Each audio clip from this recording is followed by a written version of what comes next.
అయ్యా చంద్రబాబు నాయుడు గారు మీరు ఎక్కి 8 నెలలు అయింది. సంక్రాంతి కల్లా గోతులు లేని రోడ్లు చూస్తాం మనం అన్నారు.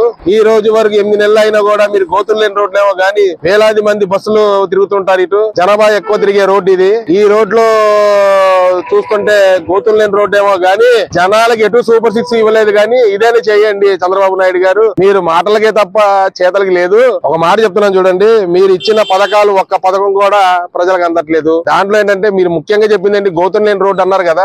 గోతులు లేని రోడ్డు సంక్రాంతి కల్లా మేము గోతులు నెట్టి చూపిస్తామన్నారు. ఏం చూపించారు ప్రజలకి?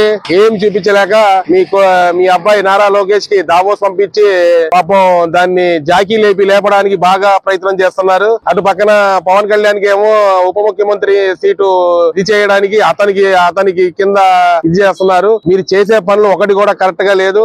ప్రజలను మిమ్మల్ని గెలిపించుకుంది దొంగచాట్న గెలిచారు.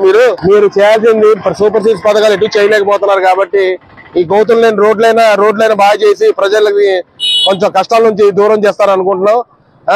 దానికి కూడా మీరు చేయలేకపోతే మీకు ఎందుకు ముఖ్యమంత్రి పదవి అర్థం కావట్లేదు. మీరు ఎంతవరకు మీ యొక్క అభివృద్ధి పెంచుకోవడానికి తప్ప ప్రజలకు అభివృద్ధి కాదు. ప్రజలకు మీరు అభివృద్ధి చేయలేరు.